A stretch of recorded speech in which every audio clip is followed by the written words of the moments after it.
ഒരു പഴയ ബസ് സ്റ്റാൻഡിൽ എല്ലാ ദിവസവും ഒരേ സമയത്തൊരു വൃദ്ധൻ വരും. കയ്യിലൊരു ചെറിയ ബാഗുമായി, കണ്ണുകളിൽ ഒരുപാട് കാത്തിരിപ്പുമായി. അയാളെ കാണുന്ന പലരും ചോദിക്കാറുണ്ട്, ആരെങ്കിലും വരാനാണോ കാത്തിരിക്കുന്നത്?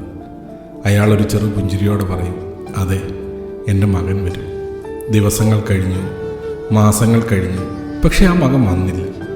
ഒരു ദിവസം അവിടെ ചായ വിറ്റിരുന്നൊരു ചെറുപ്പക്കാരൻ അയാളോട് ചോദിച്ചു, അച്ഛാ, എത്ര നാളായി കാത്തിരിക്കുന്നത്? ഇന്നും വരുമെന്ന് നിങ്ങൾക്ക് വിശ്വാസമുണ്ടോ? ആ വൃദ്ധൻ കുറച്ചു നേരം മിണ്ടാതിരുന്നു. പിന്നെ പതുക്കെ പറഞ്ഞു, അവൻ വരുമോ എന്നെനിക്കറിയത്തില്ല. പക്ഷേ ഞാൻ കാത്തിരുന്നില്ലെങ്കിൽ അവൻ വന്നാൽ ആരാണിവിടെ ഉണ്ടാകുന്നത്? ആ ചോദ്യത്തിന് ആ ചെറുപ്പക്കാരന് മറുപടി ഉണ്ടായിരുന്നില്ല. ജീവിതത്തിൽ ചില ബന്ധങ്ങൾ നമ്മൾ കരുതുന്ന പോലെ പെർഫെക്റ്റ് ആയിരിക്കണമെന്നില്ല. ചിലർ നമ്മളെ മറക്കും, ചിലർ നമ്മളെ വേദനിപ്പിക്കും. പക്ഷേ നമ്മൾ സ്നേഹിച്ചതിൻ്റെ സത്യസന്ധത അത് ഒരിക്കലും വെറുതെ ആകില്ല. കാരണം സ്നേഹം എന്നത് തിരിച്ചു കിട്ടാൻ വേണ്ടിയല്ല, ഒരാൾ വരുമെന്ന പ്രതീക്ഷയിൽ കാത്തിരിക്കാനുള്ള മനസ്സാണ്.